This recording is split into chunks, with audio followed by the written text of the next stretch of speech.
Thị trấn kỳ lạ nơi có 2.000 người sống hoàn toàn dưới lòng đất, Coober Pedy. Nhắc đến đất nước Australia, người ta thường nghĩ ngay đến nhà hát con sò Sydney hay vịnh biển Whitehaven. Tuy nhiên, xứ sở chuột túi này còn có một điểm đến rất độc đáo mà không phải ai cũng biết, đó là thị trấn Coober Pedy. Thị trấn nằm dưới lòng đất, nằm ở một vùng hẻo lánh của miền Nam nước Úc Australia.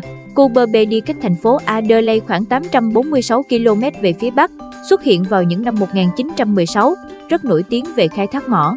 Nhiệt độ bên ngoài nắng nóng khắc nghiệt, thậm chí lên đến gần 50 độ C và sự khan hiếm nguồn nước là những yếu tố khiến người dân Coober Pedy xây dựng thị trấn này.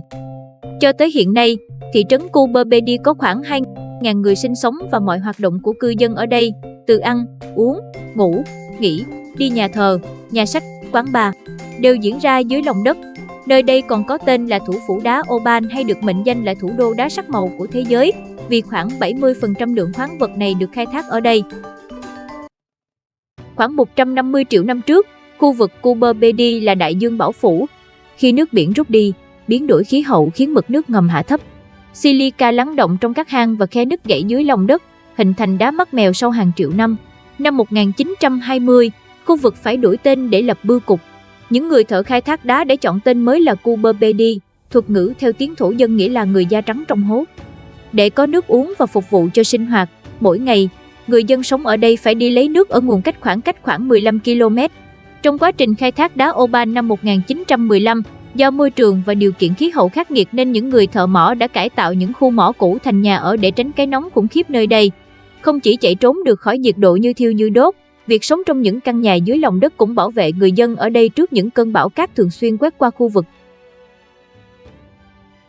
Thời gian sau, những công trình ngầm như nhà ở, giáo đường, thư viện, nhà trọ và thậm chí cả khu cắm trại được xây dựng trong lòng đất phục vụ nhu cầu cho những người chọn Coober Pedy làm nơi sống. Và đến nay, khoảng 1.900 người dân thị trấn sống trong 1.500 căn nhà với những tiện nghi cần thiết ở độ sâu từ 2,5 đến 7 mét trong lòng đất. Nhờ những căn nhà này, cư dân Coober Pedy tránh được những cơn bão bụi theo mùa và thời tiết khắc nghiệt đôi khi lên đến 51 độ C trong bóng râm, cũng như mang lại sự ấm áp trong mùa đông và mát mẻ giữa mùa hè. Bởi bất kể thời tiết bên ngoài ra sao, nhiệt độ bên trong hệ thống các công trình ngầm nơi đây vẫn luôn ổn định ở mức 24 độ C. Là di sản của ngành khai thác mỏ Oban, Coober Pedy giống như một ốc đảo giữa sa mạc Úc. Mọi hoạt động sinh hoạt, giải trí của người dân ở thị trấn ở Coober Pedy đều diễn ra dưới lòng đất. Nói tới cuộc sống trong những căn nhà dưới lòng đất có thể nhiều người nghĩ sống ở đây rất kham khổ. Nhưng hoàn toàn không phải như vậy, điều kiện sinh hoạt ở Coober Pedy đều tiện nghi và ấm cúng.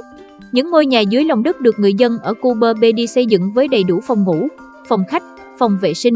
Ở đây, họ vẫn có thể sử dụng từ mạng Internet cho đến điện và nước như bình thường. Các công trình thiết yếu khác như hiệu sách, nhà thờ và quán bar đều được lắp đặt trong các bức tường chạm khắc dưới lòng đất của Coober Pedy. Dần dần, cả một thị trấn dưới lòng đất đã được hình thành. Sự độc đáo của thị trấn dưới lòng đất Coober Pedy đã thu hút rất nhiều du khách quốc tế. Ngày càng nhiều khách du lịch đến đây, bởi vậy mà người dân Coober Pedy còn trở nên giàu có nhờ du lịch. Đặt chân đến thị trấn độc đáo này, du khách có thể dễ dàng trông thấy những hình ảnh trang trí kỳ lạ bằng đất đá, chạm khắc rất tinh tế bên trong hang động. Đặc biệt, ở đây còn có cả một bảo tàng nghệ thuật ngầm. Othamite, từng là hang đá cổ. Tiệm sách lưu giữ lịch sử của Coober Pedy. Khi đến thị trấn, du khách có thể lựa chọn địa điểm nghỉ dưỡng là Face Underground Home, khách sạn DJK. Đặc biệt, mọi lối đi khách sạn DJK đều được thắp sáng bởi ánh đèn mờ ảo, vừa bí ẩn vừa gây thích thú, tò mò. Đến với khách sạn này, bạn có thể thoải mái trải nghiệm nhiều hoạt động giải trí, từ quán bar, bể bơi, nhà hàng cho đến phòng trò chơi và quầy lưu niệm. Bên cạnh đó, khung cảnh khô cằn, ảm đạm trên mặt đất xung quanh Coober Pedy đã thu hút giới làm phim Hollywood. Nhiều bộ phim khoa học viễn tưởng về ngày tận thế với những cảnh quay nơi đây đã góp phần giúp Coober Pedy trở nên nổi tiếng hơn và du lịch trở thành nguồn thu ngang với việc khai thác đá Oban. Thông tin cho bạn, mùa đông tháng 5 đến tháng 9 là thời điểm tốt nhất để đến Coober Pedy. Vào tháng Giêng hay tháng 2, nhiều điểm du lịch và nhà hàng trong thị trấn ngưng hoạt động. Tháng Giêng là tháng nóng nhất nơi đây với nhiệt độ phổ biến trong ngày là 42 độ C. Để tham quan xung quanh thị trấn, thời điểm thích hợp nhất là lúc sáng sớm hay chiều tối. Vốn có khí hậu khô nóng cùng với nguồn nước cách khá xa, khoảng 24 km, thị trấn này phải đối mặt với tình trạng thiếu nước, vạn vật khó sinh sôi nảy nở. Vậy nên, Nếu có cơ hội ghé thăm Coober Bay đi, du khách hãy chú ý tiết kiệm nước nhất có thể nhé. Và các bạn đừng quên cho mình nút like và follow kênh Nhất Thế Giới nếu mọi người cảm thấy câu chuyện hôm nay thú vị nha. Hãy để lại bình luận bên dưới về cảm nhận cho mình biết nhé. Cảm ơn các bạn và hẹn gặp lại các bạn ở các video tiếp theo.